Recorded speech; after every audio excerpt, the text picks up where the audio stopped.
Bonjour et bienvenue au module 2 de la semaine 3. Aujourd'hui, on va aller deep dans chaque plateforme. On va regarder plein de choses, en fait. Ce qu'on va regarder, c'est ça ici. On va couvrir les plateformes en tant que telles, les éléments importants, qu'est-ce qu'ils peuvent servir, comment tu peux le percevoir, parce que là, il faut que tu changes ton mindset entre consommateur de contenu sur une plateforme et créateur de contenu sur une plateforme. Donc, on va vraiment le regarder sous cette lentille-là avec cette paire de... On a un bel exemple ici, là. Cette paire de lunettes. Fait que là, je mets mes lunettes maintenant parce que c'est sérieux. On va regarder aujourd'hui YouTube, on va regarder Facebook ou le groupe Facebook, on va regarder Instagram, LinkedIn, les podcasts, balado. Donc, c'est quoi ces fameuses affaires-là qui sont un petit peu plus dures à comprendre? En général, pour les gens qui ne savent pas comment publier des podcasts, je vais tout te montrer ça. Après ça, on va regarder Twitter, TikTok, et puis on va terminer avec les infolettres. Les infolettres, je l'ai mis parce que c'est pas une plateforme comme c'est pas un réseau social en tant que tel, mais il y en a qui essaient de le devenir en ce moment. Puis je pourrais vous donner des exemples comme Substack ou des choses comme ça. Ou Revue, qui est une compagnie qui a été achetée par Twitter, ça c'est un détail, pour créer des audiences avec des fils payants de nouvelles. Bref, je ne vais pas aller trop dans les détails ici parce qu'on va en parler plus tard. Mais l'idée, c'est que je vous montre chaque plateforme, effectivement, comme je disais, puis les utilités qu'elle va y avoir sur ta vie, en fait, en tant que créateur de contenu, puis pour vraiment t'aider à choisir la bonne quand tu vas vouloir commencer. Puis oui, tu vas pouvoir toutes les utiliser à un certain point. Je vais te recommander même d'en tester plusieurs. Je ne vais pas voler le punch. Hein. Commençons maintenant. Donc, commençons par YouTube.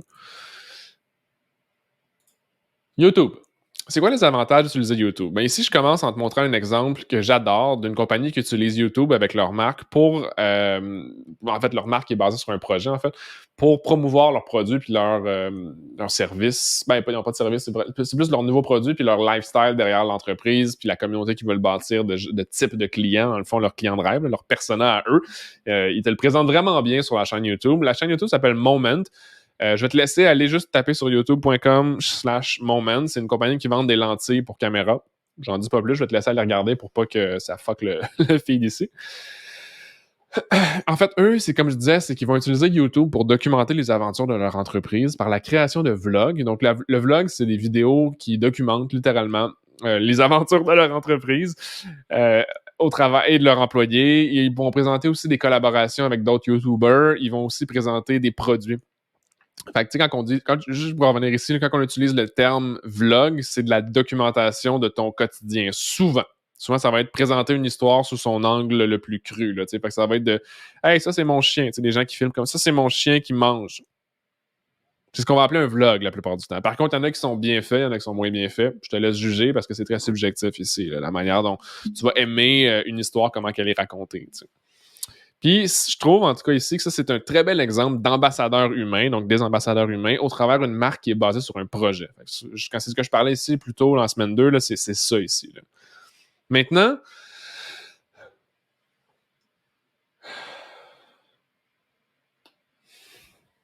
avant de commencer à publier des contenus sur cette plateforme, je vais te recommander de choisir la manière dont ton entreprise va pouvoir utiliser YouTube. Fait que réfléchis bien à comment est-ce que tu voudrais, qu'est-ce que tu voulais présenter, puis comment est-ce que ça va se représenter visuellement via YouTube. Parce que la création de vidéos peut devenir très dispendieuse et ce, très rapidement. C'est un pensez-y bien YouTube. Si je peux te donner des chiffres, par exemple, je produis environ une vidéo par semaine. Ça me coûte environ puis là, ça c'est en ce moment, là, ça me coûte environ 650, non, c'est pas vrai, ça me coûte environ 1200 $ par semaine pour produire une vidéo, considérant que j'envoie l'édition du contenu à un éditeur.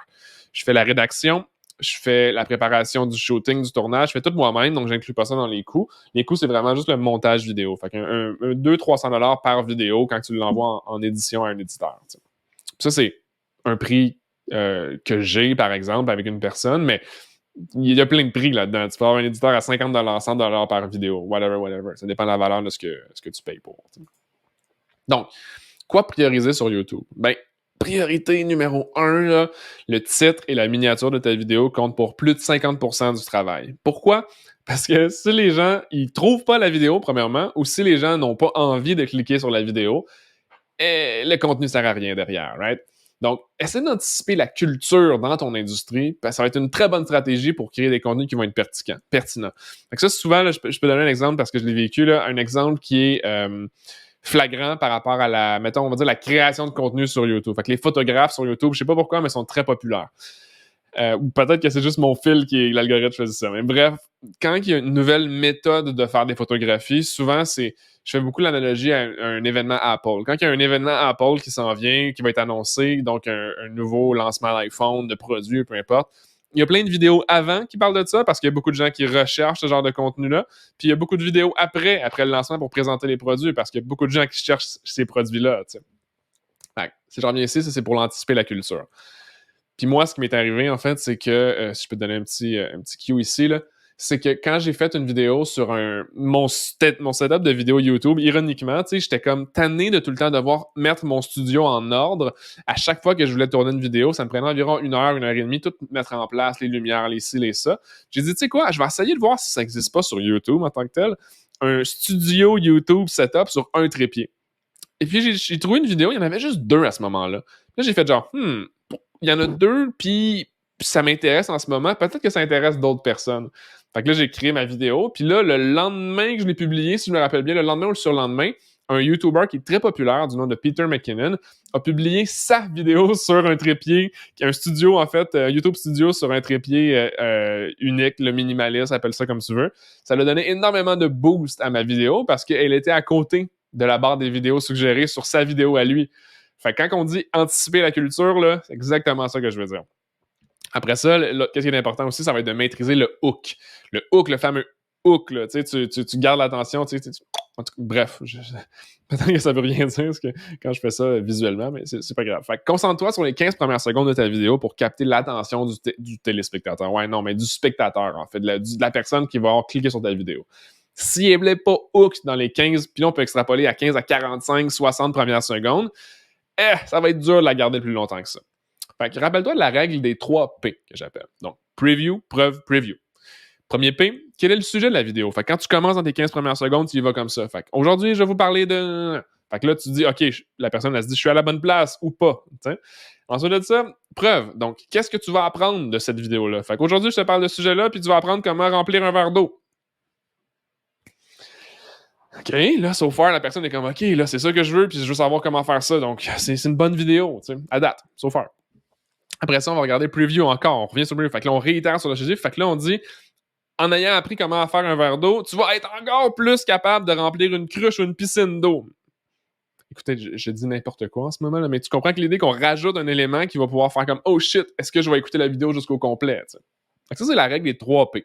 Fait que preuve, en fait, preview, preuve, preview. Puis pourquoi que je l'ai mis en anglais et en français, c'est que si je transfère preview en français, ça devient plus la règle des 3 P, ça devient une autre règle. Puis en anglais, c'était preview, proof, preview. Donc je trouvais ça bien que preuve, ça soit quand même un mot francophone qu'on puisse avoir. Ensuite de ça, on va regarder, ou je peux te montrer ici, là, le storytelling de vidéo en 3 actes. C'est vraiment important. Quand tu fais une vidéo, tu dois mettre une mise en place au début. Tu dois comme un peu setter le ton, présenter un petit peu les choses comme elles le sont, comme étant comme OK, l'environnement visuel, on va regarder la composition après, là, mais tu as une idée un peu de faut que tu sois capable de vulgariser de manière claire. C'est ironique quand j'ai de la misère à vulgariser de manière claire ce que je t'essaie de dire en ce moment, parce que j'aurais dû mettre un exemple ici, mais c'est pas grave. Tu veux créer un environnement où on comprend l'environnement. Littéralement, c'est ce que tu veux faire au début pour la mise en place. Ensuite de ça, il va y avoir un conflit. Le milieu, souvent, c'est le moment où OK, le téléspectateur, si on veut, le spectateur, il regarde, il écoute ton histoire, puis il est comme, OK, mais là, t'es arrivé à ce problème-là, donc je me suis arrivé à ce problème-là dans ma situation. Puis je suis comme, voici ce que tu as fait pour le résoudre. Fait que là, tu gardes la personne, imagine, donc, situation initiale, conflit, résolution. Fait qu'il revient à son état de stabilité, si on veut. L'autre élément qu'on va regarder, c'est la composition. La composition que j'appelle 33-33-33. Donc, 33% des prises de vue larges, 33% des prises de vue verrouillées. Donc, ça, c'est ce qu'on appellerait en ce moment là, une prise de vue verrouillée. Où est-ce que la caméra bouge pas, right? Puis là, je suis devant mon écran ici. Et puis, on va avoir aussi les 33% à main levée. Fait que souvent, ça va être des gens quand ils vont filmer en bougeant ou en marchant. Si t'es pas capable de stabiliser ton footage, ça va être dur de pas être difficile à le regarder parce que souvent, ça fait juste démontrer un élément de manque de qualité. Fait qu'il faut que tu saches un petit peu plus ce que tu fais quand tu fais des vidéos à main levée, qu'on va dire. Fait que les vidéos, les prises de vue qui sont 33% larges, pour la majeure partie du temps, c'est pour établir l'environnement. Donc, dans quel environnement est-ce qu'on est? Dans la pièce. Puis là, c'est savoir où est-ce que tu es, toi, l'acteur en tant que tel de ta vidéo. Ensuite de ça, 33% verrouillé, c'est de faire en sorte que le spectateur oublie la caméra et se concentre sur ce que l'acteur dit. Fait que là, c'est souvent, tu vas parler à la caméra directement. Fait que là, t'es comme, hey, moi pis toi, là, on se dit des choses comme ça. Puis là, c'est comme ça devient plus comme une relation dans le cadre de cette vidéo-là parce que la personne, elle regarde la personne à qui elle s'adresse, puis on pense plus à l'environnement qui est tu regardes une vidéo sur YouTube. C'est l'idée ici. Après ça, 33% à main levée, ben c'est une façon, en le fond, de permettre aux spectateurs de ressentir la spontanéité et l'urgence dans tout ce qui se passe. Fait que ça crée un élément de « Oh, on change le frame, la structure, puis on se déplace, on s'en va quelque part d'autre. » Fait que, c'est intéressant. Ici, on va regarder la durée de ton contenu. Donc, qu'est-ce que je vais te recommander? Typiquement, une capsule YouTube, puis là, je dis très typiquement, c'est de 5 à 20 minutes. Moins que ça, c'est pas que c'est pas bon, des vidéos de moins que 5 minutes, c'est juste que YouTube, ce qu'il veut, c'est du temps, c'est des minutes regardées sur sa plateforme, right? Puis moins tes vidéos sont longues et puis moins la rétention potentielle peut être longue, mais moins c'est bon techniquement pour la plateforme. Par contre, si toutes tes vidéos de 4 minutes, ils ont 100% de taux de rétention, ce qui est impossible, parce que les gens, en fait, le taux de rétention moyen, c'est entre 30 à 80%, tout dépendamment quel YouTuber tu vas regarder, ben ça fait juste dire qu'il faut que tu en fasses plusieurs pour avoir un bon petit kick par l'algorithme. Puis aussi, souvent, les gens, quand ils sont sur YouTube, c'est pas qu'ils cherchent nécessairement quelque chose. Ça, c'est subjectif à ma perception, mais c'est pas que les gens ils vont chercher quelque chose à régler comme problème, donc ils veulent que ce soit le plus vite possible. C'est que des fois, ils veulent juste se divertir aussi. Ça, je vais revenir sur ce concept-là un petit peu plus tard. Ensuite de ça, si tu veux mettre des podcasts sur YouTube, typiquement, de ce que j'ai vu qui fonctionne bien, c'est de 15 minutes à 1 heure. Bien sûr que tu as des vidéos YouTube de capsules qui sont 45 minutes ou des podcasts qui sont 3 heures. Il y a des extrêmes dans tout. Tout peut fonctionner si ça s'adapte bien à ton contenu. Fait que, oublie pas non plus que la description de ta vidéo doit être relativement longue. Puis ça, c'est subjectif parce que ça va dépendre du type de contenu que tu vas faire. Si tu veux divertir, tu vas être le plus clair possible. Si tu veux avoir le plus de mots-clés possible dedans pour que ça soit que ça aide le SEO, donc les moteurs de recherche à trouver ton vidéo, parce qu'ils vont se baser sur les titres souvent, ben imagine que c'est genre une mini semi-transcription de ta vidéo. Puis la description en tant que telle, elle doit être riche en mots-clés pour être utile. Ici, je fais référence au titre, puis à la description. Fait que le titre, c'est ce que les gens vont voir, qui doit être court / long, en tout dépendamment de ce que tu veux faire comme vidéo, ce que tu as fait comme vidéo. Puis la description, même chose. Est-ce que ça vaut la peine de rajouter de la viande dedans ou tu veux juste mettre des liens pour te suivre sur d'autres plateformes, par exemple?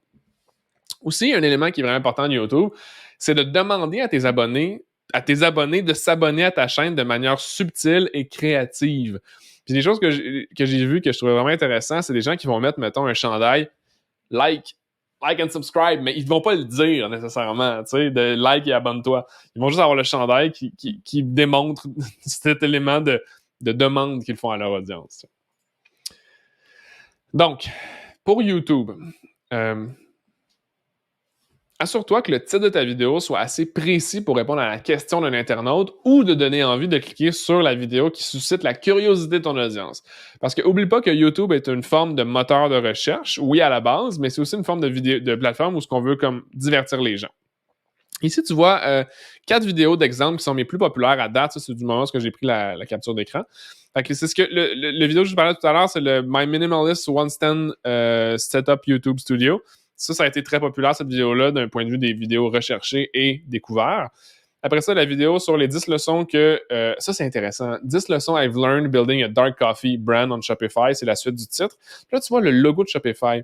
Fait que les gens qui cherchent à bâtir, puis ça, c'est purement instinctif de stratège que j'ai eu cette idée-là, c'est que si les gens veulent partir une marque d'un produit, ils vont peut-être le faire sur Shopify s'ils veulent le vendre en ligne. Fait que j'étais comme, je vais mettre le lien entre les deux, mettre le produit dans la thumbnail. Puis ça, c'est notre ancien bureau qu'on avait. C'était vraiment, vraiment génial, mais ouais, c'est ça. Après ça, bon, mon work from home, ça, c'était un sujet que je savais qui était relativement populaire, mais étant donné que j'ai pas une audience qui cherche ce type de contenu-là, pour moi, ça n'a pas été une vidéo qui était très populaire. Puis après ça, j'ai continué l'histoire justement surfer sur l'élément de cette vidéo-là qui a bien marché pour aller sur une autre vidéo de café où justement je parlais de qu'est-ce que j'ai changé dans la compagnie de café, justement. Puis pour ceux qui ne le savent pas, j'ai une compagnie de café qui s'appelle Café Foncé. C'est un test de brand que je voulais faire. Ça fonctionne par soi-même. Je ne mets pas vraiment d'énergie à ce jour-ci sur la compagnie parce que je veux juste c'était un test. C'est un outil marketing pour moi de tester des stratégies et tout, là. Puis en ce moment, je me concentre sur toi qui regarde cette vidéo-là. Donc, oublie pas non plus de mettre beaucoup d'énergie sur tes miniatures, en français on va dire thumbnail en anglais, car celles-ci seront en compétition à côté de celles des autres créateurs. Donc quand tu arrives sur YouTube pour quelqu'un qui consomme du contenu, tu vois plein de miniatures ou de thumbnails qu'on va dire, puis tu vas choisir sur de cliquer sur celle qui t'interpelle le plus. Fait que garde ça en tête quand tu fais tes vidéos, c'est très important. Ensuite de ça, il y a une règle d'or sur YouTube que si ton contenu est informatif et divertissant, qu'on va appeler du edutainment, donc éducatif puis entertainment, puis mélanger ensemble, edutainment, tu auras sans doute plus de chances d'optimiser ton click-through rate. Puis pourquoi je parle de click-through rate ici? Parce que ça, c'est le chiffre, les statistiques, la statistique que tu vas vouloir comprendre le plus possible, faire la relation entre justement les miniatures, le titre, le contenu, la longueur, tout ça. Parce que tu vois que ça c'est vraiment intéressant ici. Si tu vois que j'ai 1500 vues sur une vidéo de 23 minutes, puis j'ai 1500 vues sur une vidéo de 4 minutes. C'est exactement ce que je disais tantôt, que c'est pas grave que ta vidéo soit 20 ou 5 ou 15 ou 17. Ce qui est important, c'est le contenu dedans, mais avant ça, c'est la miniature, donc la thumbnail et le titre. Après ça, on regarde ta rétention en fonction de ce que ça a donné. Mais typiquement, si tu donnes de la valeur, puis tu es concis, puis tu édites bien tes idées, puis c'est entertainant en même temps, tu n'auras pas de misère à avoir de la rétention. T'sais. Par contre, il y a des stratégies que je pourrais te donner encore plus avancées, que je vais te donner d'ailleurs, que tu vas recevoir dans un petit livre d'or, si on veut, une bible de contenu YouTube que tu vas pouvoir utiliser par la suite, que je donne à tout le monde dans le programme actuellement ici.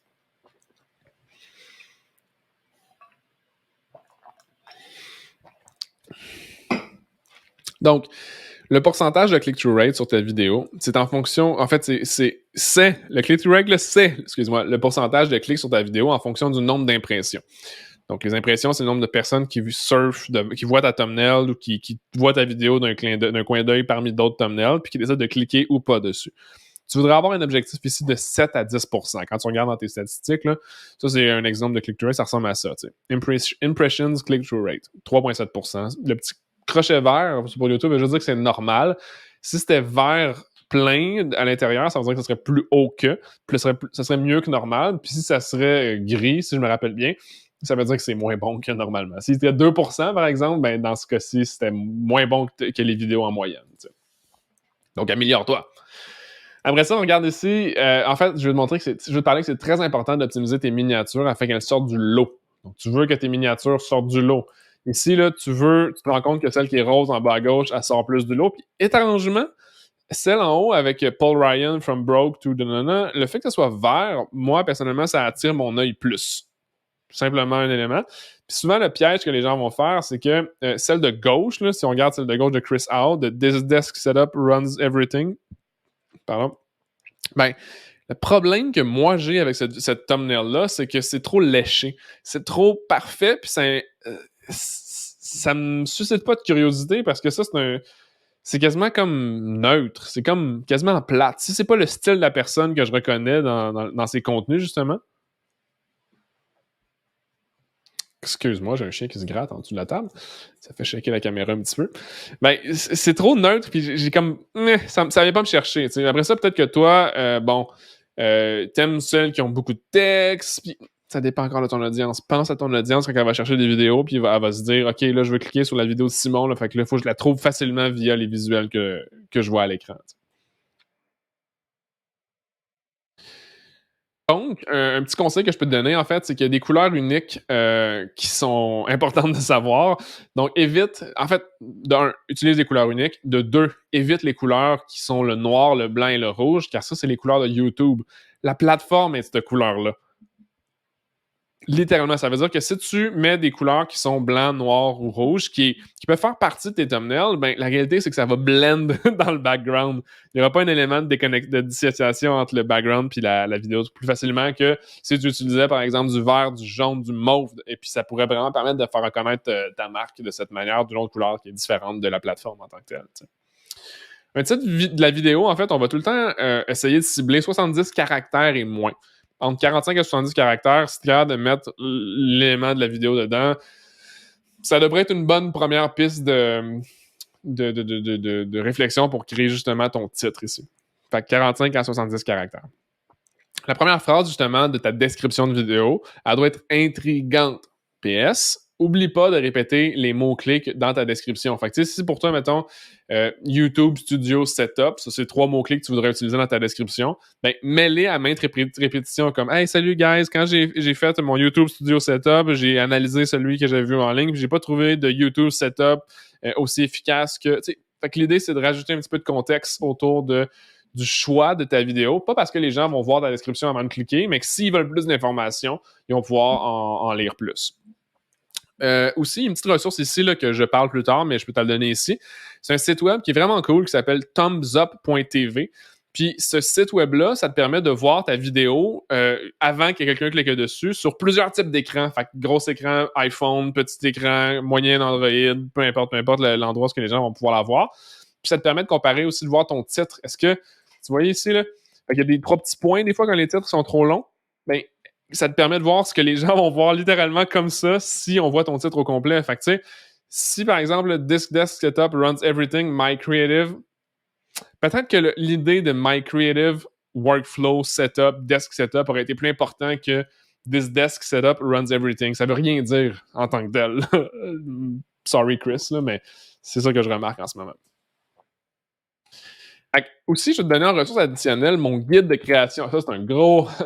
ça m'a coûté tellement cher à produire, ce guide-là, puis je l'optimise à tous les jours. Quand je fais des vidéos, justement, j'ajoute des petites affaires, des modifications dessus. Je le fais modifier par mon designer, qui est super gentil.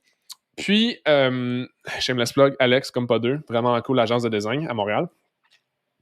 En fait, je vais te donner une ressource additionnelle qui est mon guide, qui c'est un PDF que j'appelle Dynamique. C'est ce que j'utilise personnellement pour créer chaque vidéo.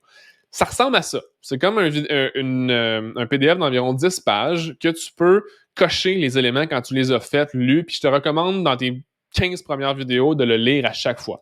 À un moment donné, ça va être naturel, je te dirais, là, de vraiment créer tes propres scripts. Puis j'ai un petit... pas créer tes propres scripts, mais créer tes propres vidéos YouTube, mais j'ai un petit shortcut, un petit élément de short, je sais pas, je te parle ici, un petit bonus après que j'utilise, c'est comme un condensé de quand tu connais tout l'environnement de ta vidéo, mais encore là, même aujourd'hui, je l'utilise pour faire chacune de mes vidéos, pour voir s'ils vont bien performer ou pas. Ça, là, c'est basé sur des formations que j'ai faites, sur de l'étude, puis sur de la pratique. Fait que, ouais, ça vaut à peu près 1000$ en fait, en termes de produits, puis je te le donne ici. Fait que, you're welcome. Ça fait plaisir. Ensuite de ça, voici la structure que j'utilise pour rédiger mes scripts. Un petit bonus pour YouTube. Donc, pardon. Ça, c'est quelque chose que je vais te recommander de faire un copier-coller. Donc, tu peux faire une capture d'écran si tu veux. Tu peux juste comme le mettre dans tes notes puis faire un Google Doc, un template, peu importe. Puis, tu le copies à chaque fois. Parce que quand tu vas rédiger un script, tu vas avoir des idées de titres qui vont popper dans ta tête. Tu vas avoir des idées de miniatures. Puis, tu vas vouloir les écrire là parce que si tu le fais pas, tu vas oublier. Puis tu veux aussi savoir, comme je te parlais plus tôt, c'est quoi ton hook des 15 à 60 premières secondes. Fait que la promesse que tu vas faire, quelque chose qui trigger la curiosité pour regarder la vidéo, on parle de rétention. Puis au courant de la vidéo, j'ajoute un élément ici, pose une question à ton audience pour stimuler les commentaires. Les commentaires sur YouTube, c'est de l'engagement. De l'engagement, c'est bon. On aime ça, de l'engagement. Après ça, je marque les 5 éléments principaux que je vais couvrir lors de la rédaction de mon script. Idéalement, je veux pas plus que 5 éléments en tant que tel dans une vidéo parce que ça devient trop long, ça drag trop. Puis là, tu voyais qu'il y avait 10 leçons que j'ai appris pour builder ma coffee brand, mais tu vois que la rétention est à peu près 50%. Ça te donne un cue, ça veut dire que les gens, ils arrêtent à 5 conseils. Pas parce que c'est les 5 meilleurs ou whatever, mais c'est parce que peut-être que ça se répète, puis il y a de l'analyse à faire right, là-dessus. Tu peux aller regarder tes stats sur chaque vidéo. Fait que ça, c'était pour YouTube. Maintenant, attaquons Facebook. Ba, ba, ba, ba.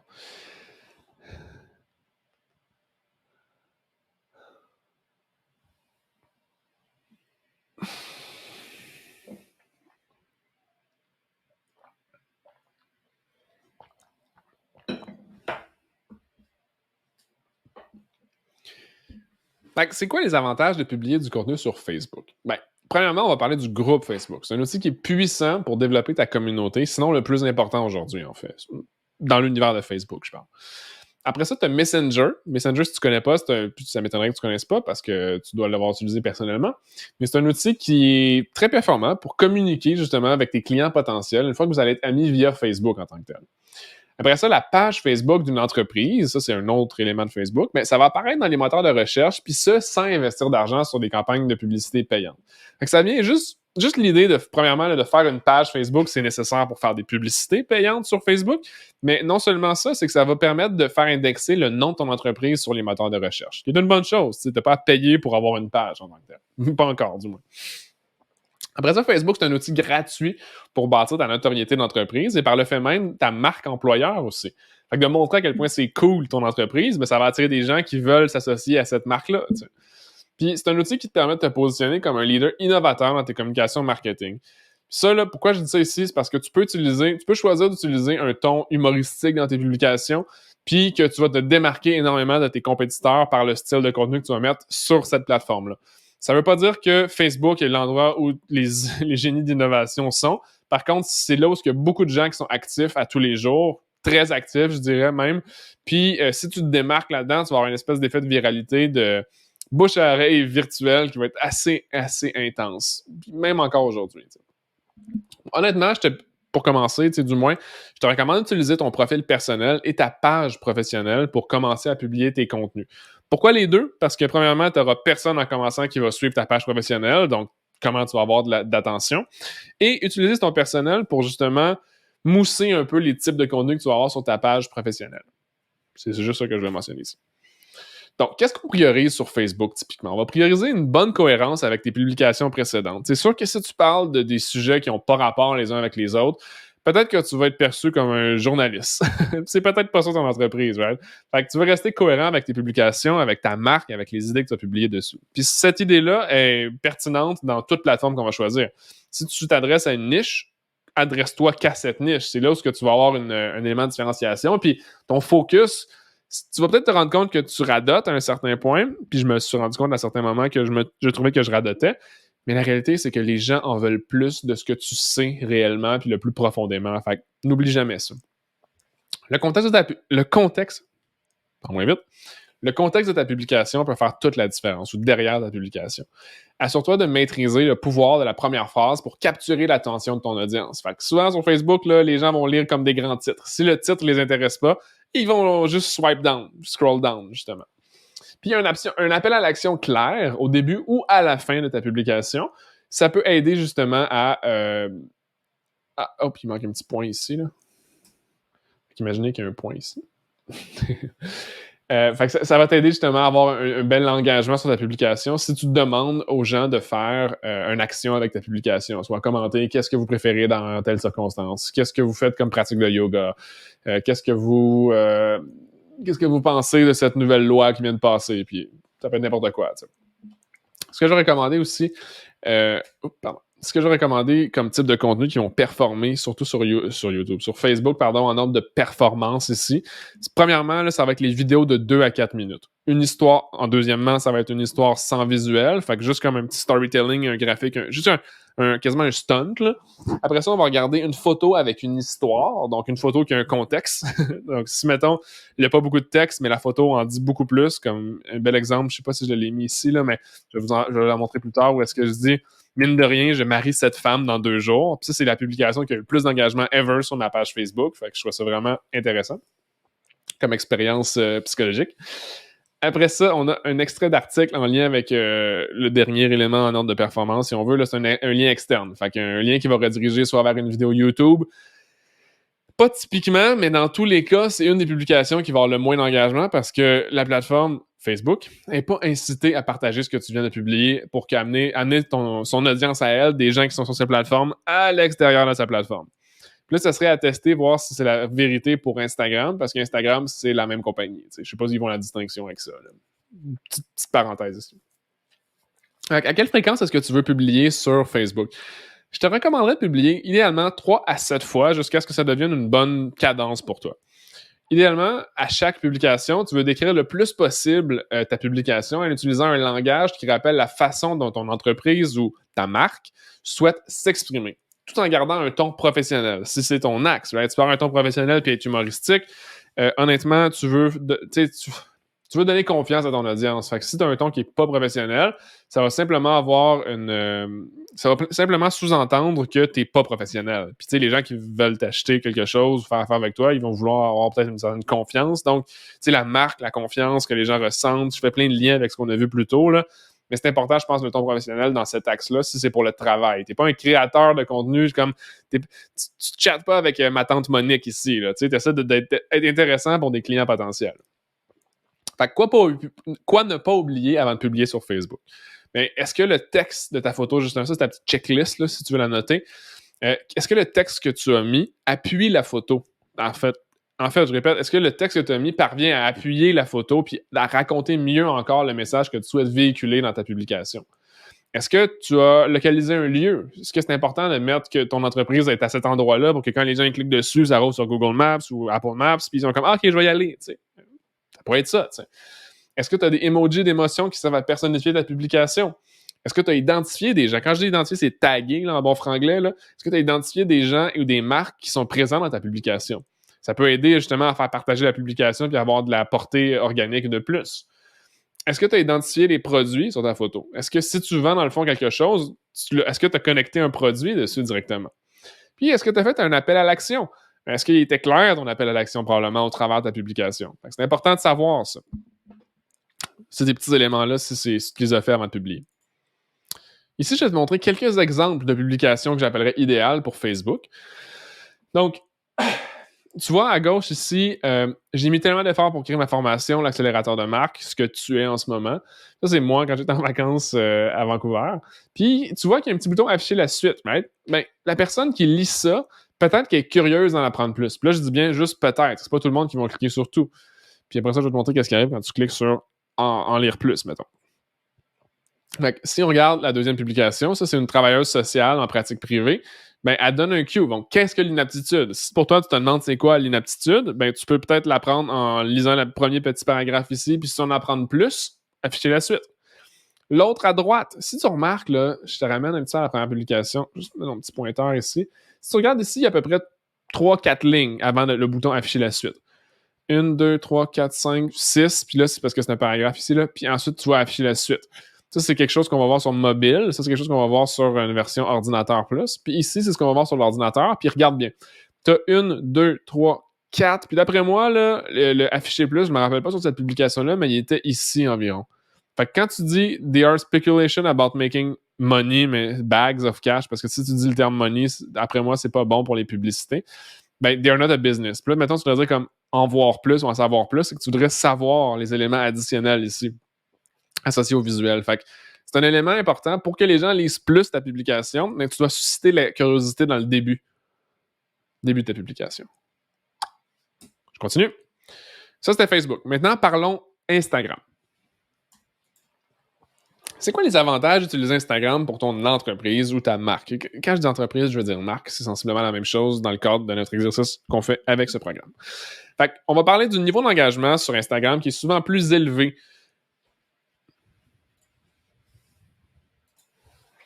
Donc, ici, je te parle du niveau d'engagement. Le niveau d'engagement sur Instagram, c'est vraiment quelque chose qui est plus élevé qu'ailleurs, typiquement, en moyenne, pas nécessairement dans tous les cas, dans toutes les pages que tu vas avoir ou tu vas analyser, mais en général, souvent, il y a un meilleur niveau d'engagement sur Instagram que pour le même contenu sur une autre plateforme. Donc, souvent, les gens qui vont créer du contenu, ils vont souvent utiliser Instagram pour communiquer avec leur audience parce que, fouille-moi pourquoi, ça engage plus sur cette plateforme-là. Bon, c'est un outil qui est important pour bâtir une relation de confiance avec ta communauté. Instagram, c'est aussi un excellent outil de vente. Puis tu peux identifier tes produits au même titre que sur Facebook, sur Instagram. Très important, très utile en fait. Peut-être plus à l'extérieur du Canada, où est-ce que les endroits où tu peux acheter directement sur Instagram sans devoir te rendre à l'extérieur de la plateforme, donc sur un site web par exemple. Très utile pour ça. Instagram, oui, Instagram, c'est une nouvelle plateforme que vous ne connaissez pas encore. Non, en fait, c'est un petit lapsus. Instagram offre la même possibilité de vendre des billets pour des événements ou prendre un rendez-vous avec toi directement en fait, laisse-moi reformuler parce que ça ne faisait pas de sens. Instagram offre même la possibilité de vendre des billets pour des événements ou même de prendre un rendez-vous avec toi directement sur ton profil. Quand même cool, right? Puis, étant une entreprise affiliée ou d'une affiliation à Facebook, Instagram est connecté nativement dans le module publicitaire de Facebook, qui est un gros avantage quand tu vas arriver à vouloir faire de la publicité parce que ça simplifie ton processus de gestion de campagne. Instagram est une des 2 plateformes de prédilection pour pratiquer le marketing d'influence aussi. L'autre étant TikTok, mais probablement plus sur une plateforme. Je vais aller dans TikTok tantôt. Fait que c'est une excellente plateforme pour identifier les influenceurs pertinents dans ton secteur d'activité. Je connais des entreprises qui ont travaillé sur Instagram, en fait, pour grossir de A à Z, là, si on veut, de leur fanbase et tout, qu'avec le marketing d'influence et qu'avec Instagram. Fait que c'est quand même important comme plateforme, si on veut. C'est une entreprise de produits, surtout. Puis Instagram a 1 milliard d'utilisateurs uniques actifs par mois. Essayez de mettre ça en perspective. Si une ville a peut-être 200 000 habitants, imagine 1 milliard. C'est dur de conceptualiser dans quel... C'est quoi la grandeur de 1 milliard, parce qu'on le lit sur un écran comme ça, mais 1 milliard de personnes, c'est du client potentiel au pouce carré, ça. Ouais. Maintenant, quoi prioriser sur Instagram? Certains vont dire qu'Instagram n'est pas une plateforme de photos. Par contre, tout le monde a un profil sur Instagram où est-ce qu'on présente les photos en premier plan. Photos ou pas les extraits, mais les miniatures des vidéos. Fait que là, t'es comme, OK, ils disent que c'est pas une plateforme qui est importante pour les photos. Par contre, est-ce que l'apparence de tes photos sont importantes?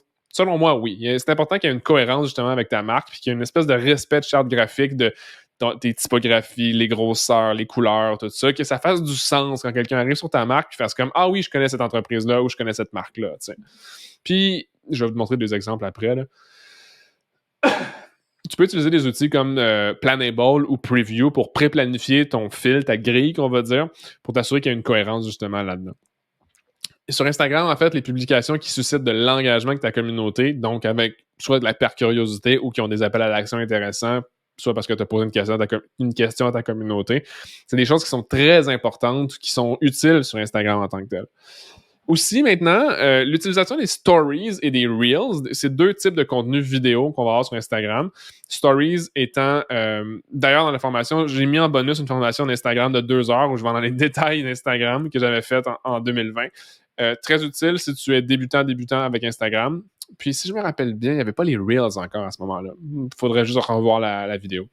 Les Reels, qu'est-ce que c'est? C'est que c'est littéralement des vidéos TikTok, donc des vidéos que tu swipes d'environ 15 à 60 secondes, 35 secondes, peu importe, ils changent tout le temps le nombre de secondes que c'est là, sur chaque plateforme, qui utilise le même concept de vidéo, puis tu swipes vers le haut pour voir des vidéos verticales.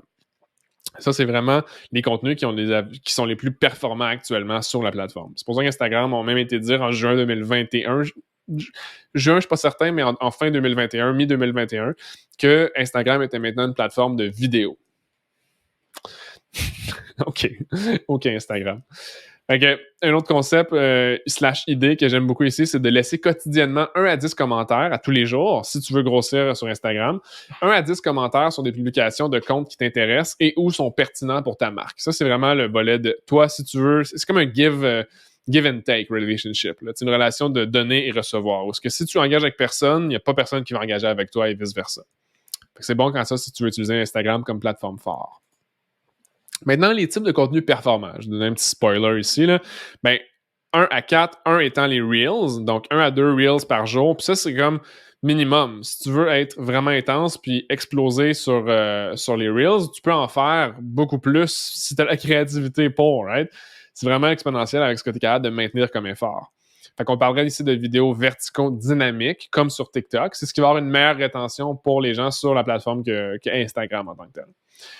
La stratégie pour les Reels, en fond, il y a un petit conseil ici que j'ai d'une cliente qui m'a donné. C'est écoute environ 10-15 minutes de Reels par jour dans le but d'écouter des sons. Des sons, c'est des ils appellent ça des audios, là, audio snippets sur Instagram, que tu peux entendre quelque chose de quelqu'un qui fait du dubbing, donc qui parle par-dessus, qui se filme par-dessus quelque chose qui parle. Ça va être un peu mêlant si tu connais pas ça, mais en écoutant, tu vas voir ce que je veux dire.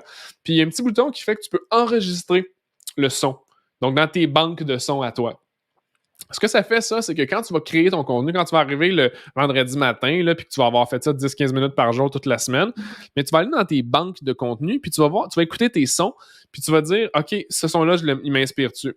Non. Lui, non. Ah, lui, ça me donne une idée de quelque chose que je pourrais justement créer comme Reels pour mon audience. Fait que tu vas utiliser déjà, tu vas simplifier ta création de contenu de Reels si tu as justement un son avec lequel tu aimes travailler qui est prêt d'avance. Donc, on se prépare tout le temps, un petit peu en temps réel, si on veut.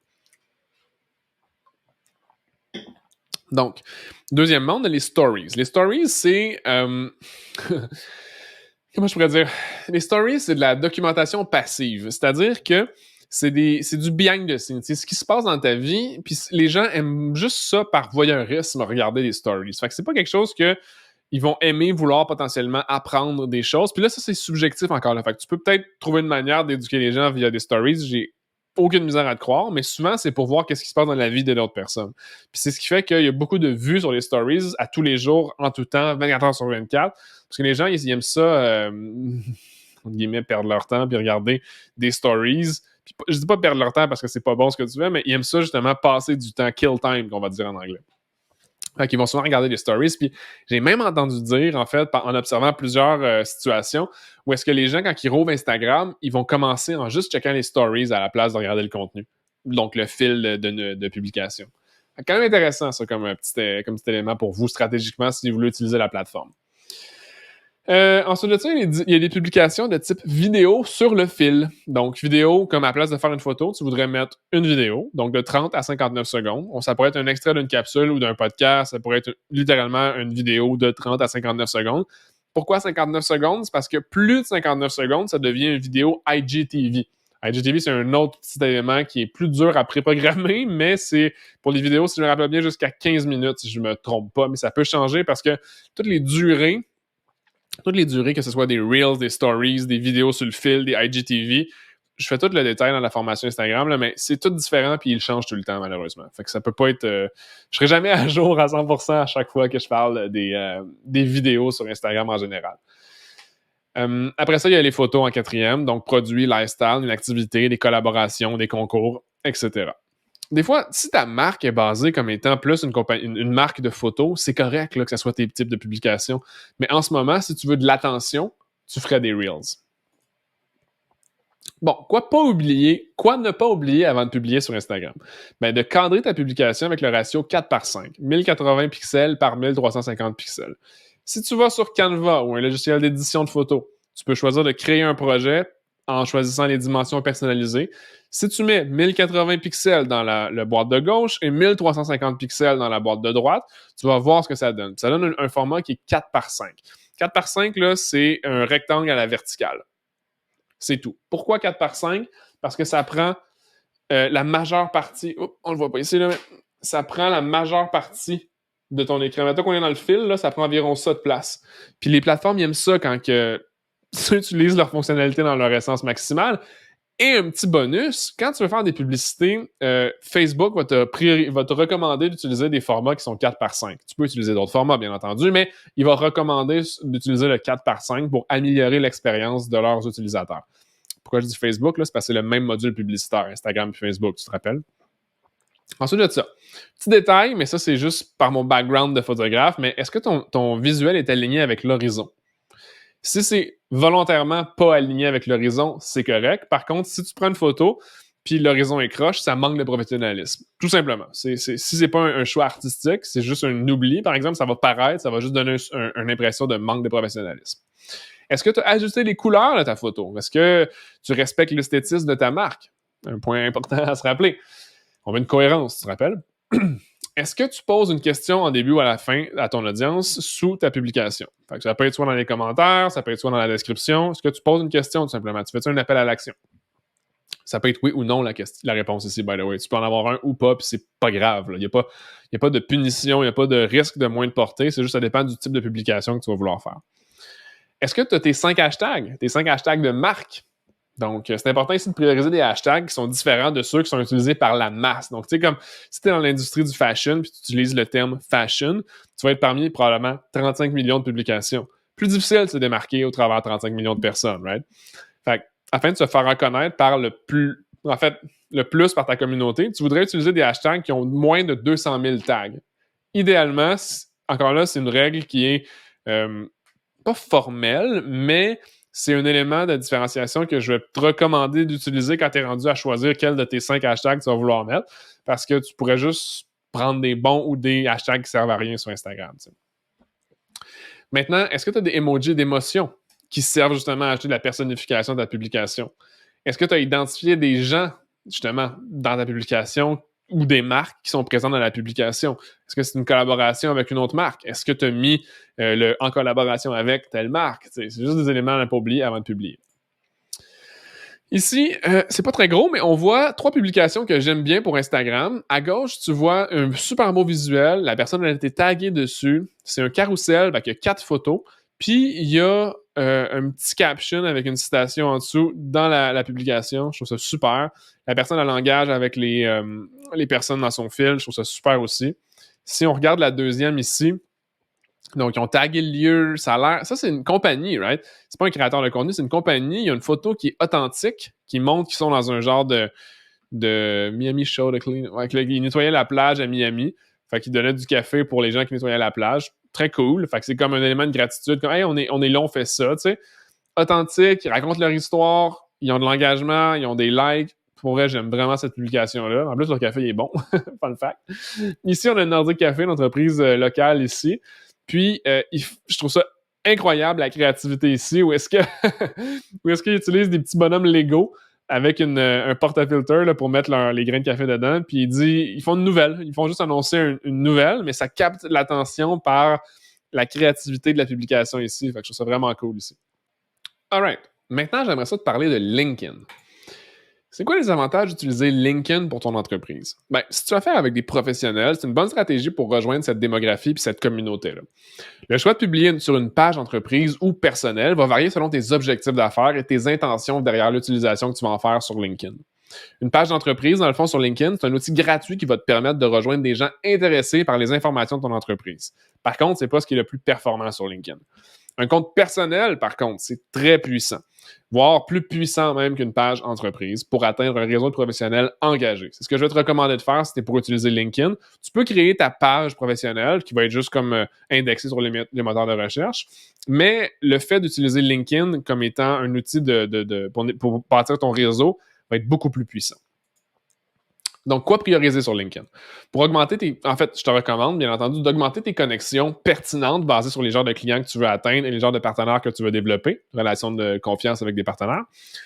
Vas-y avec 10 à 20 ajouts par jour. Puis pas plus que ça, parce que si tu en fais plus, tu vas être flagué par LinkedIn comme étant un spammer, si on veut. Donc, quelqu'un qu'on ne veut pas avoir sur la plateforme. Fait que, devant lesquels tu aimerais justement que ton contenu soit distribué, comme je te mentionnais. Fait que ça peut être 3000 abonnés, 3000 connexions, si on veut, qui vont être des CEO d'une genre d'industrie. Ça pourrait être, mettons, ton client de rêve type. Right? Fait que, qu'est-ce qui est bon sur LinkedIn aussi, c'est le contenu qui provoque et qui soit rempli de gratitude. Si tu mets les deux dans la même genre de publication, c'est très, très bon. Mais soit une ou soit l'autre, fait que soit du contenu qui provoque ou soit du contenu rempli de gratitude, ça va susciter de l'engagement. Puis le contexte de ta publication peut faire toute la différence ici, dont la qualité de ton storytelling. Fait ici, on a le hook dans le cadre de LinkedIn, ce serait la première ligne de contenu, de texte, mettons que tu choisis de faire une publication textuelle. Après ça, le story, fait hook, story, call to action. Fait story, c'est le contenu. Fait quelle histoire tu racontes. Puis,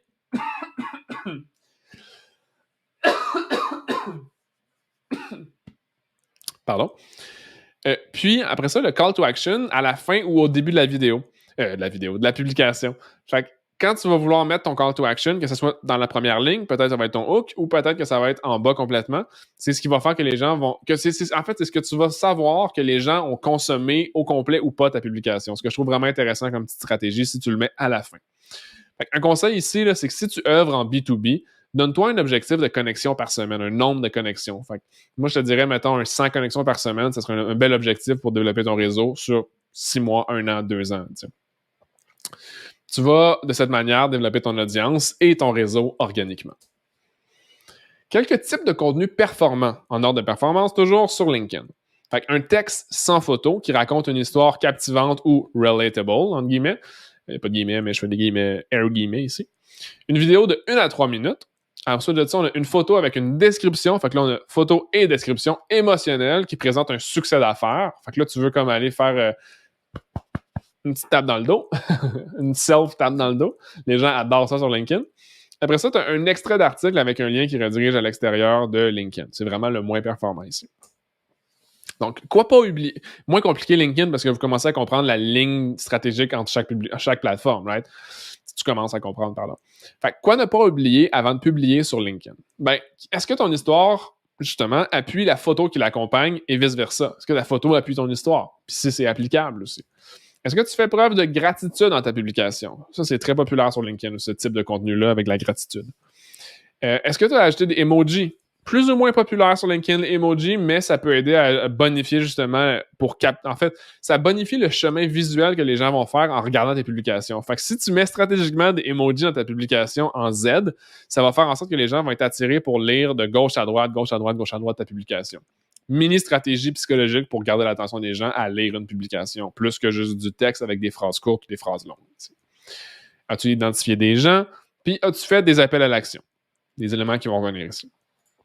Maintenant, je vais te montrer des exemples de publications que j'appellerais idéales. Puis celle que je vous parlais tout à l'heure comme publication qui était excellente, justement, sans beaucoup de contexte, mais que le visuel a beaucoup aidé. Fait que, vous voyez ici, ça, c'est genre une image, justement, avec un petit texte qui fait une référence à un artiste que je vous ai montré sur Facebook. Non, dans le module précédent, pardon. Mine de rien, ici, je trouvais ça vraiment cool, c'est que mine de rien, je marie cette dame dans 2 jours. Not gonna lie, I'm kinda excited. Puis là, tu vois, il y a 63 j'aime, pouces ou applaudissements, on dirait. 9 commentaires, puis 3650 vues. Très, très cool comme publication. C'est personnel, mais les gens sur LinkedIn, ils veulent voir des bonnes nouvelles, right? Fait que c'est émotionnellement attirant, ça, comme publication. Après ça, tu as une autre publication ici que j'aime beaucoup. C'est il pose une question comme titre. Après ça, il parle dans une de ses formations, donc un de ses produits qu'il a à vendre, les 3 trucs qu'il va donner. Puis lequel des conseils est votre préféré. Ça, je trouve ça cool parce que ça suscite les gens qui sont curieux de ce genre de conseils-là à engager, poursuivre la conversation. Puis lui, en tant que tel, cette personne-là, Pierre, ben, il peut envoyer des messages privés à ces personnes-là comme « Hey, est-ce que ça t'intéresserait ma conférence ou ma formation dans ton entreprise? » Fait que c'est une bonne publication, puis c'est une publication qui est stratégique pour stimuler peut-être de la business, de développer des clients. Maintenant, laisse-moi te parler de podcast. Puis là, tu vois le logo de Spotify. Oui, j'ai bien dit Spotify, parce que c'est une plateforme où tu peux distribuer des podcasts dessus. Je vais expliquer ce que ça veut dire. Ben, quand on parle de podcast, on va vouloir publier du contenu sur une plateforme qui s'appelle Anchor. Anchor.fm pour être plus spécifique. C'est un site web. Il y a aussi une application mobile, mais va sur le site web en premier parce que tu vas voir c'est quoi le logo. Sinon, si tu tapes Anchor, ben, tu risques de ne pas savoir lequel cliquer sur ton téléphone dans le App Store. Premièrement, un podcast, dans le fond, c'est distribué sur une plateforme de fil RSS, qu'on va dire technologiquement parlant. Mais pour rendre ça super simple pour toi, Anchor a réglé le problème de tu uploads ton fichier audio et puis ça va le distribuer automatiquement sur tous les autres gros joueurs de podcasts. Fait que là, c'est la même chose de Spotify, Balado et Apple Podcast, c'est la même chose, mais c'est juste pour que tu le vois. Puis tu as Google Podcast, Overcast, Cast Yard, ou whatever. Tu vois le genre qu'il y a énormément d'endroits où tu peux écouter des podcasts sur les utilisateurs qui peuvent en utiliser. Par contre, toi, ce qu'il faut que tu fasses, c'est que tu publies ton podcast sur Anchor et tu choisis sur quelle plateforme est-ce que tu vas vouloir qu'il soit écouté. C'est tout. C'est automatique. C'est aussi simple que ça. Fait faisant cet exercice-là, justement, tu vas être capable de faire rendre disponible ton podcast sur tout plein de plateformes. Puis le contenu d'un podcast, en fait, c'est très semblable à celui d'une vidéo YouTube, à seule nuance près, en fait à 2 nuances près, que tu t'adresses à quelqu'un qui va écouter la pièce de contenu versus la regarder. Fait que tu considères ça quand tu le crées. Et le temps, en tant que tel, est typiquement beaucoup plus long qu'une vidéo YouTube. Ça va être environ 45 minutes à 3 heures de temps, un podcast en général. L'avantage principal du podcast, c'est la rapidité phénoménale avec laquelle tu peux bâtir la confiance de ton audience. Parce que plus ils t'écoutent, donc plus ils te voient, la théorie de la fréquence ici, bien, plus ils apprennent à te connaître. Donc, les types de podcasts qui existent sont les suivants. Tu as les entrevues, les épisodes solo, les épisodes historiques, si on veut, parce que tu parles d'une histoire basée dans le temps de Rome ou blablabla. Tu as des conversations entre des personnes aussi. Il peut y avoir des entrevues entre 2 personnes, il peut y avoir des épisodes avec plusieurs personnes, ce qu'on appelle une conversation. Puis, ça, c'est les 4 types de podcasts qui sont populaires et puis qui existent. Tu peux faire des podcasts thématiques, tu peux faire des séries de podcasts, tu peux te lâcher ton fou ici. On pourra en discuter dans les Q&A si tu as des questions par rapport à ça. Ça, c'était pour les podcasts. Maintenant, laisse-moi te parler de Twitter, qui est mon outil préféré, et en tant que consommateur, mais aussi en tant que créateur de contenu. Twitter, c'est une plateforme où tes amis proches ne seront pas nécessairement actifs. Puis c'est une bonne chose en tant que tel, parce que tu vas avoir des gens d'une communauté précise qui va être active sur Twitter, qui seront actifs sur Twitter, pardon. C'est une excellente plateforme pour suivre des gens qui ont une communauté et qui partagent tes mêmes points de vue. Ce que tu crois, dans le fond, tu vas pouvoir trouver des gens comme toi, si on veut, sur Twitter. Il y a du positif et du négatif à considérer avec cette plateforme, c'est-à-dire que tu ne pourrais ne faire partie que de ta propre communauté et non celle de ton client de rêve. Faire attention ici. Puis qu'est-ce que ça veut dire? C'est que tu vas être dans des communautés qui sont des gens comme toi. Fait que tu vas pas t'adresser à ton client, tu vas t'adresser à des genres de partenaires, si on veut, plus. Fait que, cependant, au sein de ces micro-communautés-là, justement, qui vont être comme toi, mais ce qui est intéressant, c'est de bâtir des relations d'affaires avec ces gens-là. Puis, c'est des gens qui vont souvent vivre des mêmes défis que toi. Fait que c'est des gens qui sont dans la même place que toi dans ta business, qui vivent la même aventure que, je sais pas, moi, en ce moment, ils achètent des cryptocurrencies, des choses comme ça. Puis, c'est des gens où est-ce que vous allez pouvoir jaser ensemble d'un même sujet, tu sais. Mais aussi, Twitter est une plateforme où les gens sont très ouverts au type de contenu suivant provenant des entrepreneurs. Les gens aiment ça savoir les entrepreneurs qui parlent de stratégie, d'anecdotes d'arrière-scène de leur vie de business. Ils vont partager aussi des idées novatrices. J'aimerais dire, les gens aiment ça, ce genre de type de publication-là sur Twitter. Puis c'est une excellente plateforme pour te pratiquer à concentrer ton message à l'essentiel. Parce que sur Twitter, tu as une limite de 280 caractères par publication. J'aurais dû mettre ça en élément numéro 1, là, mais ça, c'est ce qui est le plus important. Puis moi, je l'utilise, comme je te parlais plus tôt dans le module 1, j'utilise Twitter pour lancer mes idées courtes. Parce qu'il y a une limite forcée de caractères. Très cool, ça, ici. Ici, tu as 3 types de publications que j'appellerais idéales sur Twitter. Je m'excuse si c'est noir parce que j'utilise Twitter en noir puis ça a donné que les visuels puis la marque est en noir. Si on regarde à gauche, ben, tu as un genre de petite publication qui est comme 5-6 lignes, très simple. Après ça, à droite, tu as une phrase, un visuel, très simple. Puis après ça, à droite, tu as quelqu'un qui retweet quelqu'un. Attends, ici, là. Ici, tu as quelqu'un qui retweet quelqu'un puis qui rajoute 4 éléments. Génial, simple, efficace, facile à consommer. Les gens adorent ce type de contenu. Maintenant, le fameux mouton noir de la journée, on va parler de TikTok. Brièvement, du mieux que je peux te parler, parce que je ne vais pas te dire des choses, je ne vais pas te donner des conseils que je ne connais pas, je veux simplement t'éduquer sur ce qu'il y a à connaître ici. Okay. TikTok est une plateforme qui est très populaire pour se divertir et faire découvrir des produits par le contenu qu'on appelle UGC. Ça, c'est des contenus qu'on va souvent utiliser dans un caractère publicitaire, mais en général, qu'est-ce que c'est? C'est du User-Generated Content. Fait que c'est-à-dire, tu as une compagnie de produits, mettons des couteaux pocket knife comme ça Benchmade par exemple, c'est bon pour ouvrir des LED, des boîtes, whatever. Tu prends le couteau, tu le donnes à un créateur de contenu, puis tu lui dis, fais du contenu en tant que tel avec le produit en tant que tel ici. Puis là, la personne elle pourrait dire, regardez, j'utilise le couteau pour ouvrir des boîtes. Puis là, tu ouvres une boîte, par exemple. Ça peut être des choses qui sont très créatives quand ils vont utiliser les produits ou quand tu vas utiliser tes produits, justement, sur ta page TikTok. Puis c'est quelque chose qui est funny, c'est simple, c'est léger, c'est éducatif, mais pas d'un point de vue explicatif. C'est éducatif d'un point de vue visuel, puis tu comprends ce que tu peux faire avec la chose que tu vois devant toi. Ça, c'est bon pour les compagnies qui ont des produits, justement, qui sont des produits, soit un couteau, soit un iPhone, soit des crayons, soit des cases de quelque chose, des savons, des shampoings, ou quelque chose qu'on peut voir une transformation de avant-après. Tout ça, là, ceci étant dit, là, c'est important que tu comprennes que l'utilité de la plateforme, c'est très relatif avec ton entreprise à savoir si c'est un bon fit ou pas. Si c'est pas un bon fit, tu vas le savoir rapidement. Si tu veux t'amuser puis tester, lâche-toi là, je t'invite à essayer parce qu'il y a beaucoup d'attention sur TikTok en ce moment. C'est une plateforme qu'on va aimer d'avoir des vidéos de 15 à 30 secondes, la plupart, dont la plupart sont filmées avec un cellulaire à la verticale. Faut pas que tu oublies que c'est vertical TikTok. Donc, il faut que tu filmes idéalement à la verticale. C'est plus logique de faire ça ainsi. C'est du contenu, en fait, qui est représenté ou qui est présenté plutôt rapidement pour bâtir une audience qui ne cherche pas vraiment ce que tu as à vendre, mais plutôt quoi faire avec ton produit ou ton service. Oui, ou, parenthèse, bâtir une communauté internationale qui cherche à se divertir. Fait que ça ne veut pas dire que tu vas avoir que des gens de Montréal, si tu es à Montréal, qui vont consommer ton TikTok. Tu vas avoir des gens de partout dans le monde, tu sais. Puis, c'est vraiment plus basé sur le sujet de la publication que sur la région de l'endroit de la personne où est-ce qu'elle vient, tu sais. C'était un peu ça, TikTok. C'est tout ce que je peux te dire pour TikTok. Je pense que tu as assez d'éléments pour aller tester. Je vais t'inviter à aller tester la plateforme si tu penses que ça peut être utile pour toi.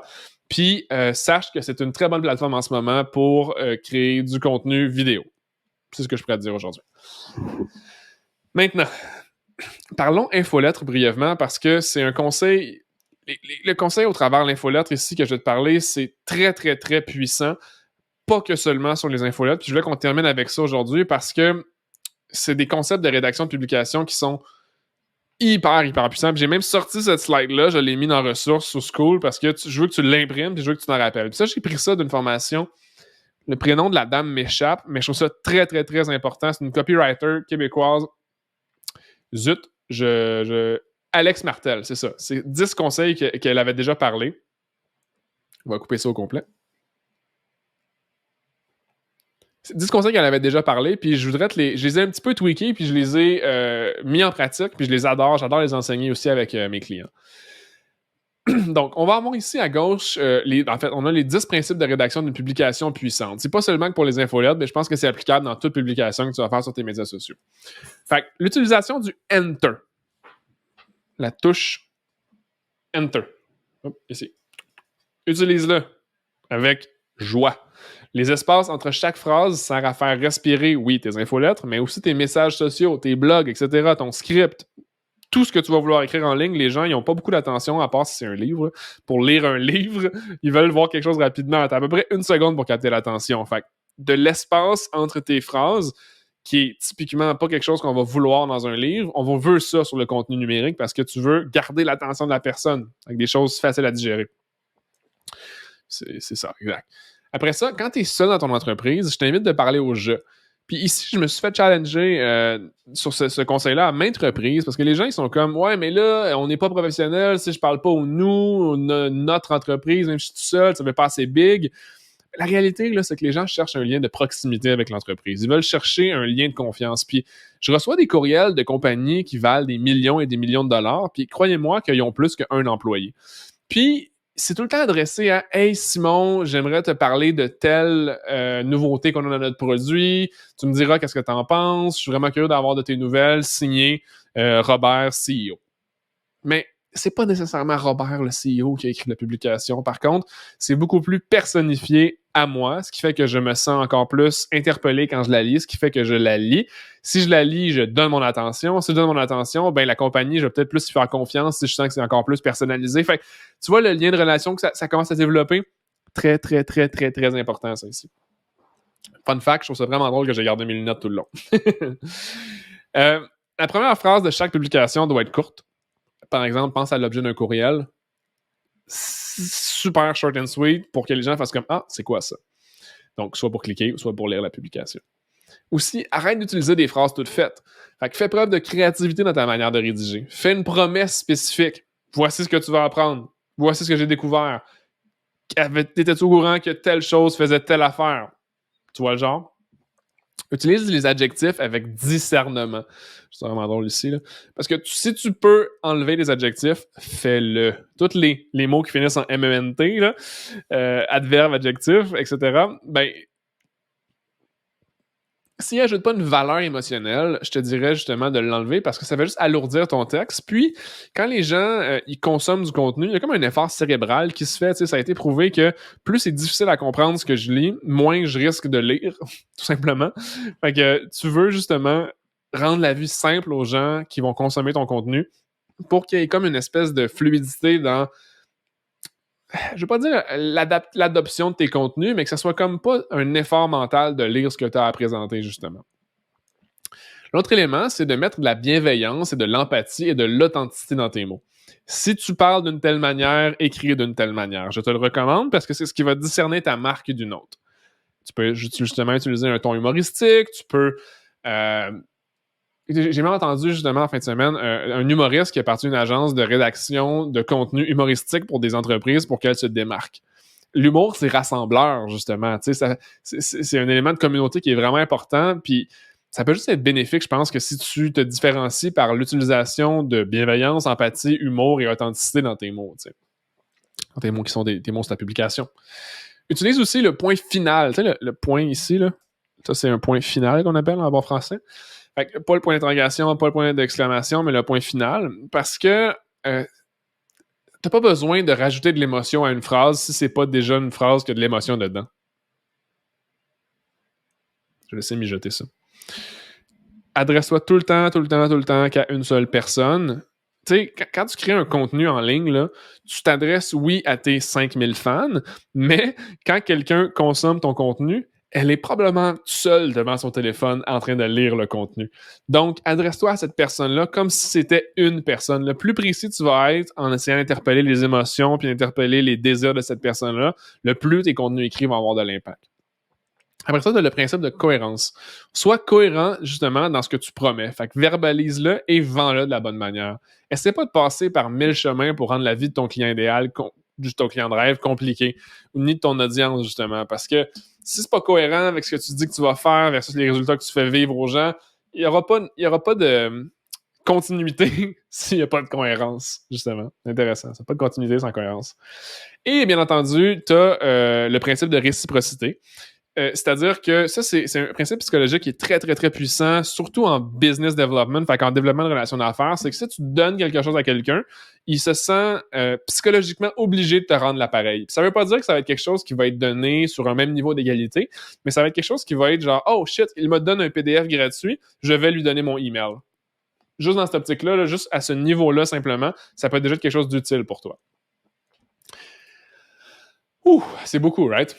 Fait que ça, c'est des exemples d'infolettes que je dirais idéales, super simples, 2 clients à moi. Fait qu'on a Chantal ici qui nous donne un genre d'histoire. Puis ce qui est intéressant, c'est qu'elle fait tout le temps des allusions à des maisons. Parce qu'elle est courtière immobilière. Courtier immobilier.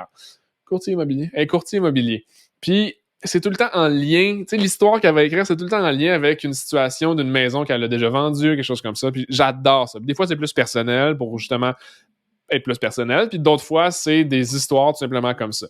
De l'autre côté, tu as Gabriel qui a un courriel super simple où est-ce qu'il te partage une vidéo. Puis tu es comme, OK, comment se motiver? 5 conseils de motivation. Clique sur play, j'écoute la vidéo. Gabriel a été dans ma journée, cette journée-là, directement dans mes emails. Ça, des fois, ça peut être puissant aussi d'utiliser l'infolette pour envoyer des emails.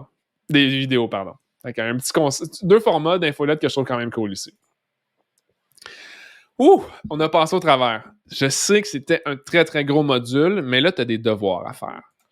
Premièrement, j'aimerais ça que tu testes diverses plateformes, donc celles qu'on a vues aujourd'hui, et s'il y en a d'autres que tu veux tester, lâche-toi là. Moi, je te parle des principales parce que c'est là-dessus qu'on a quasiment une preuve que ça marche de bâtir des communautés. Pendant 14 jours. Fait que consomme les contenus. Fait que là, je te demande de regarder ton sel pendant 14 jours. C'est ton devoir, ça. Je trouve ça quand même très drôle, mais c'est important. Mais tu vas le regarder d'un point de vue d'analyste, de stratège, de quelqu'un qui regarde quelque chose pour en apprendre ces éléments de structure, de fondation, de qu'est-ce qui fonctionne pas. T'sais. Ensuite de ça, tu vas choisir une plateforme qui va être la bonne plateforme phare selon tes forces et la pertinence de celle-ci en lien avec ta clientèle de rêve. Très important. Tu veux la bonne plateforme en lien avec tes forces et compétences et habiletés, aligné avec où est-ce que tu penses que ton client se tient le plus. Fait que réfléchis à ton client de rêve. Où est-ce qu'il se tient en ligne? Est-ce que c'est la bonne plateforme pour toi? Ouf, ça va être tough ça, mais j'ai confiance. Ensuite de ça, tu vas pouvoir appliquer la formule secrète pour tester tes idées courtes, pendant 14 jours. Fait que là, tu as 2 semaines d'essai, tu choisis ta plateforme, 2 semaines où est-ce que tu vas pouvoir valider tes idées avec des idées courtes sur les plateformes que tu vas avoir choisies ou tu vas vouloir tester pendant 2 semaines. Puis fais juste regarder si, t'aimes ça, le contenu que tu publies dessus, est-ce que c'est difficile, ça te rajoute-tu de la friction, tu dois-tu faire ça pendant comme 2-3 mois, puis tu vas savoir vraiment si tu es sur la bonne plateforme. Puis hey, si tu as des clients immédiatement avec les premières publications que tu fais, tu as un bon indicateur que c'est la bonne plateforme pour toi. Fait que sur ce, module 2 terminé. Gros morceau aujourd'hui, mais on a vu qu'il y a des choses qui vont être des principes qui vont s'adapter, qui vont être à adopter selon la plateforme que tu vas choisir. Puis, je t'invite à te faire du plaisir là-dedans parce que maintenant, tu es à l'étape proche de bâtir ta stratégie puis de bâtir ta marque. Fait que va t'amuser, teste des plateformes, consomme des contenus, analyse, prends des notes. Sors un petit notepad, là, comme ça, là, puis prends des notes, puis essaie justement de découvrir où est-ce que tu aimerais bâtir ta marque.